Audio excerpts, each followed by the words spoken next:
This man was going straight gooner mode with these women, bro. These are some egregious titty shots here, okay? The resources needed to make the city surely aren't just a plot-related thing, right? They would never world build like that, right? Sonic isn't a loner. How the hell they got all this information? Because it factually couldn't have been from Bell. It's near impossible to even call this a saga due to how disjointed every single storyline has been so far. Sonic already knows how much better it is to work in a group. As it is right now, Lanolin is the type of character that I would want leading the restoration. This fake emerald shit remains to be just as stupid as it was when Sonic Adventure 2 did it. Eggman Empire. Authorization approved. Access granted. What is happening, hoochie daddies and hoochie mamas?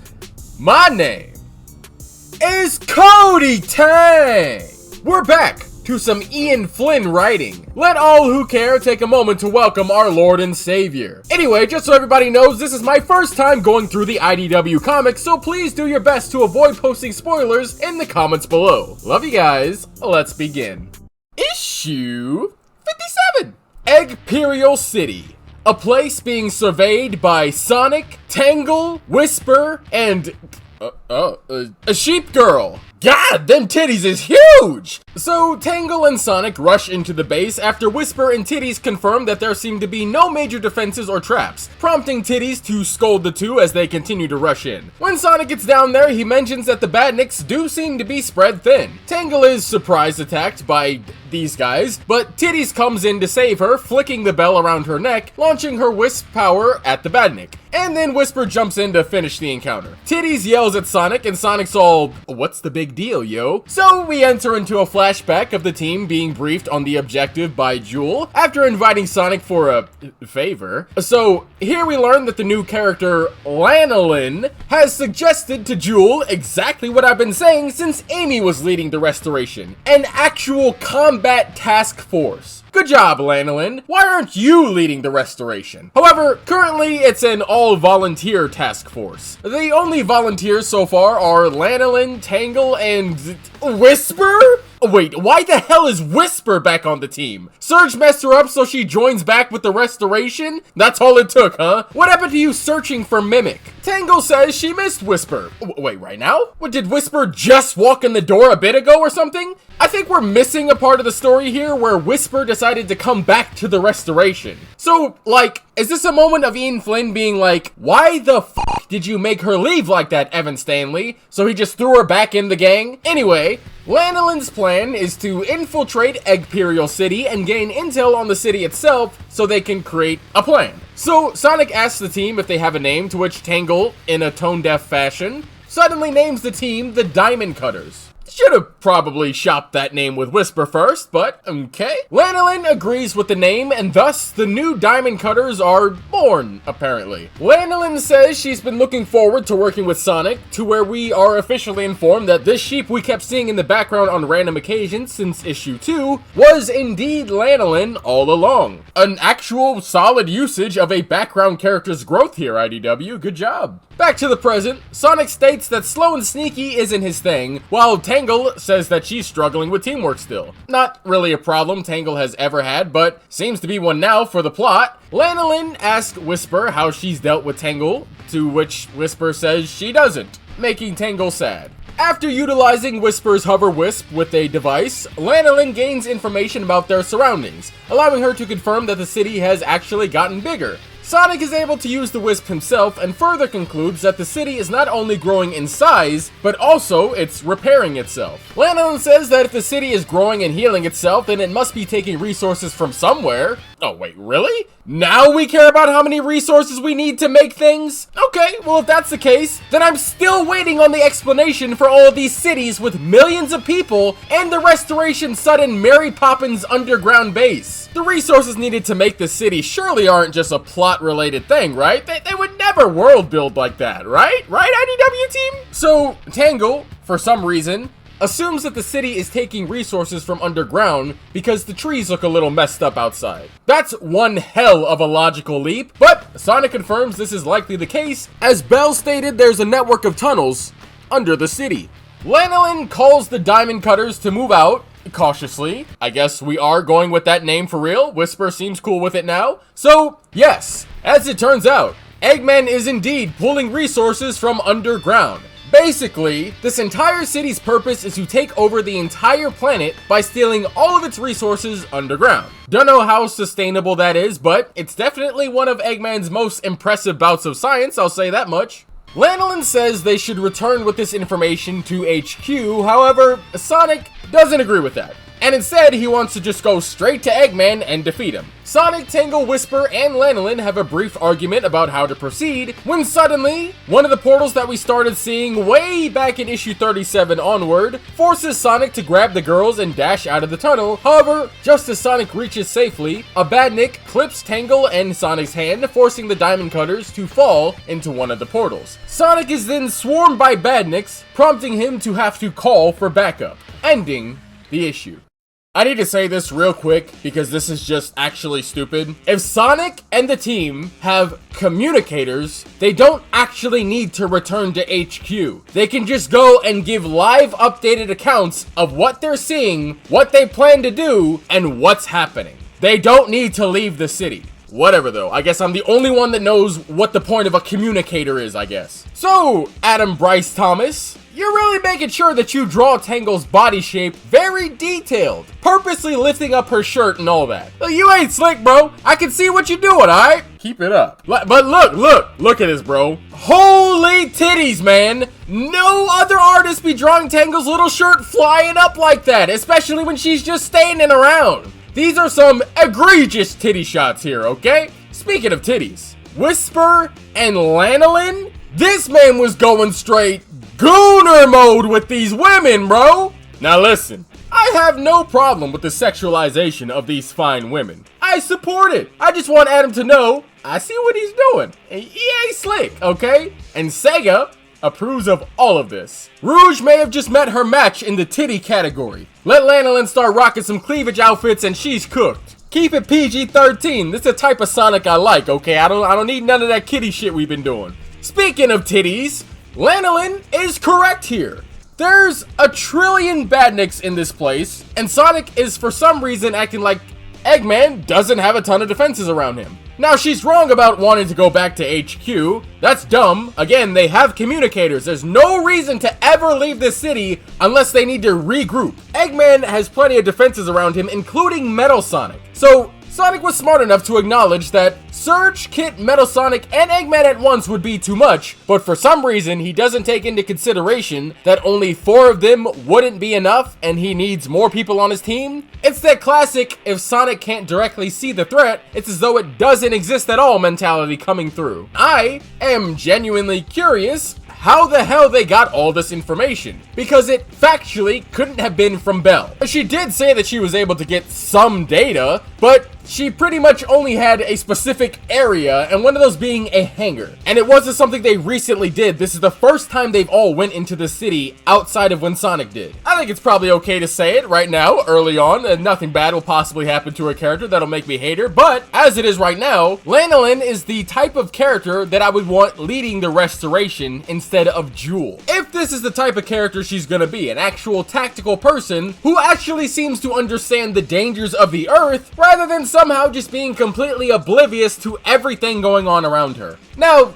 IDW team, I would like you to take a moment and compare how you introduced Lanolin versus how you introduced Bell. Notice the extreme difference in having directly referenceable points. We have the ability to show Lanolin's progression in the foreground as she leaps from background character to an actual character in the story. This is a character foreshadow done right. Even further, in this very saga, you pretty much already put her in the foreground because when Bell met her, there she was. And we even got a little bit more of her when the Chaotix met her. She was properly prepped and primed to be shipped off into the story. That's how it's done. Now listen, I would love to call these portals proper foreshadowing. It would be nice to give IDW that win. Like, there you go, you foreshadowed something properly. I just got to praise you for how you did Lanolin. But the fact that the egg tower was so far removed from the actual story means that we cannot even remotely consider praising them for this because of how forced into the story that was. It just comes off so unnaturally. The progression of this entire saga has been so out of whack. It's near impossible to even call this a saga due to how disjointed every single storyline has been so far. It really is just a bunch of randomly selected adventures that don't even loosely tie into each other. This isn't how foreshadowing works.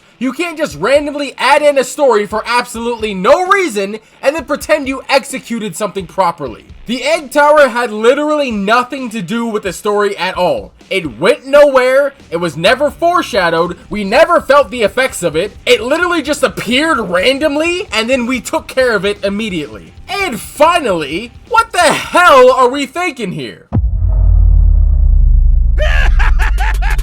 Be sure to leave a like, comment below, and subscribe to the channel for more Sonic content. Now back to the video.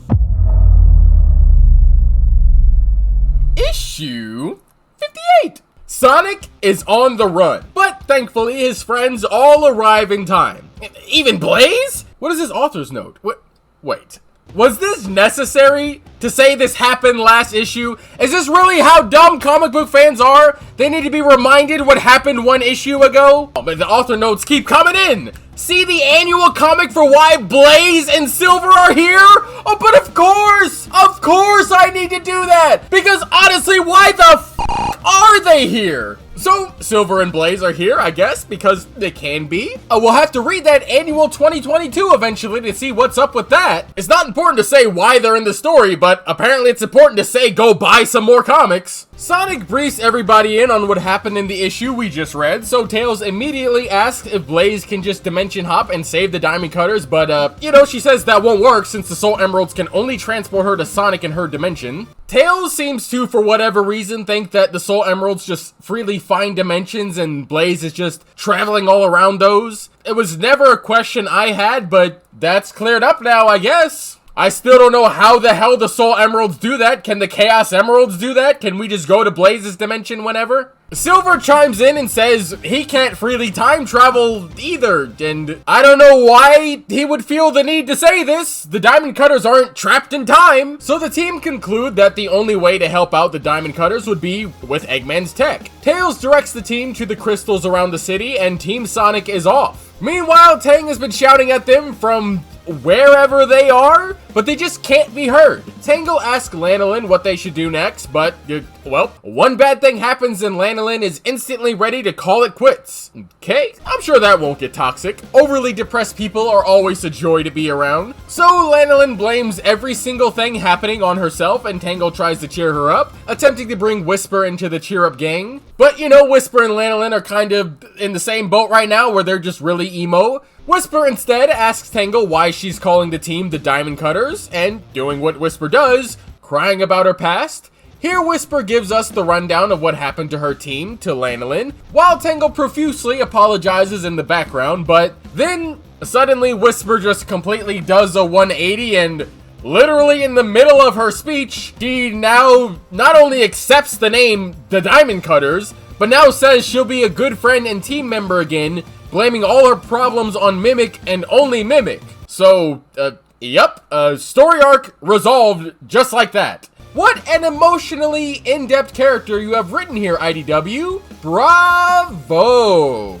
So Whisper asks if the team will be patient with her as she adjusts, and Lanolin is all, I can be patient if you're fine with me being bossy while not knowing a single f***ing thing I'm being bossy about. What? You completely acknowledge that you don't know anything, but continue to act like you know everything? Huh? How can you continue to be bossy after you just acknowledged that? So now the Diamond Cutters are the Diamond Cutters. For real this time, I guess. Whisper states that the Diamond Cutters had no chain of command and only relied on each other's expertise, and I mean, sure, if that's what you want to believe. So Lanolin deduces that they can all scout the city and report back their findings together. Since, you know, they're all basically ghosts now, so that's what they plan to do. Okay, what the hell is this face that Tangle is making? Why did you draw this? So now the Diamond Cutters are off to do some reconnaissance, I suppose. Meanwhile, fighting happens with Team Sonic against some badniks, and a super badnik pops up eventually. He loses his big hammer thingy, so Amy asks Silver to help her pick it up, and then she smashes the super badnik with it, and Silver is all, "Damn, Amy, you did most of the work, bitch." IDW team, what the hell are you talking about? What do you mean Amy did most of that? How strong is Amy supposed to be, the fuck? You would imagine Silver just made the thing light and Amy swung it. That's not what this comic is trying to say though. Amy and Knuckles are just damn near rivals at this point, I guess. Sure, why not? Tails is able to figure out that these crystals in the city are all giant fake emeralds directly ripped from SA2. Tails even describes them the same way as they are in SA2. This fake emerald shit is so stupid, dude. Why was this ever written? This is literally what I'm talking about. Tails has always been a techno wizard. I don't know how the hell he does this stuff. So Tails is now the fake emerald expert apparently, but just doesn't make any fake emeralds of his own for absolutely no reason at all as far as I can see. Sonic suggests that he should break the crystals, but both Tails and Blaze say that's a bad idea because it would destroy the city and them, and the city would also try to rebuild itself all over again. I mean, maybe, but if all the crystals are destroyed, I mean, it doesn't have power, right? Also, Blaze and Sonic in the background. Yeah, if we're gonna keep drawing faces like this, especially for characters this would never fit for, I'm gonna need this Thomas nigga to get the hell off the team if this is what we got going on. You know, at least for any and all serious issues. We can't have people making faces like this in actual serious moments. So, Tails instead directs the team to the command tower, and Sonic starts to rush off to fight Eggman and do a little power sapping. But Tails states that they can sap the power after they reverse the energies to save their friends. Assuming that would work, but since Tails said it, it's probably 100% true just because. Sonic now considers to himself how great it is to actually work in a group and not be solo. It's still fun this way. Sonic already knows this, by the way. I don't know why it's being presented as if he never understood that. An explosion is heard across the way. Sonic yells at the team to keep heading to the egg tower, and they just kind of ignore him to see who's there, and it turns out to be none other than Rouge, Omega, and Shadow, finally deciding to be characters again in this comic, ending the issue. Okay, yeah, so Sonic already knows how much better it is to work in a group. He's done it numerous times, and Sonic Heroes' cringe-ass story kept reminding us how much he loves the power of teamwork. I mean, Sega even wrote a whole theme song about Sonic loving the teamwork aspect. This is something that's being jammed into the comic for character growth, but it's something that Sonic already understands. Sonic Prime would also go on to try this angle as well. This has just never been true for Sonic's character. I gotta sit you down for this one, okay? You guys, you need to prepare yourself for this one, alright? Revelation, alright? Sonic isn't a loner.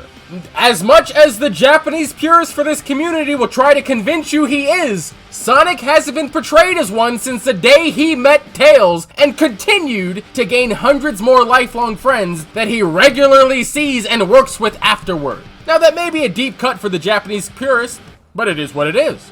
In my experience with Sonic, Sonic likes adventuring with people just as much as he likes going on them alone. In the majority of games, Sonic often ends up partying up with his friends, and even freely allowing others to work with him. This is not some brand new revelation that Sonic is just now receiving. Sonic loves him some teamwork. The IDW team are trying to edit Sonic's character, while simultaneously claiming they're not allowed to edit Sonic's character. Not sure how that works, but okay. I guess we'll see how this character growth for Sonic goes. So, what do you mean that Silver can't freely travel through time? How the hell has he been getting here and back? Does he just search the world for random time portals that just happen to take him back to the past at the convenient moment in time and location always? How did he get back every time when he solved the problem before? Now sure, it saves the comic from having to explain why Silver doesn't just go to the moment before something bad happens, but all this does is bring up new questions. As I said before, time travel in your story is gonna fuck it up. Just don't do this. Every writer out there, stop doing endless time travel nonsense. You get one time jump per franchise. That's it. You're done. You can't do it again. The whole story is already coming apart at the seams from even allowing it to happen one time. Please stop doing time travel stories. Also, how the hell did Eggman figure out how to make fake emeralds? And even if he somehow did, why then is Tails assuming they work exactly like the one he made in Sonic Adventure 2? Now, of course, let me be reasonable here for a moment, okay? The reason Tails is saying all this is because it's an obvious bit of Ian doing his dog shit ass writer signature of self-referencing this franchise bar for bar, but even still, this fake emerald shit has always just been done. The properties of the fake emerald never even make sense. What the hell are these things made of, and how can they contain that much energy? What does the same wavelength and properties even mean in this case? What are the properties of something if not that which makes a thing a thing? Having the same properties of something is a much larger implication than just looking like something. Now, you could get away with this by saying it's slightly less powerful than a real emerald, but to say that it doesn't even have the same potency, you're already shooting yourself in the foot with this one.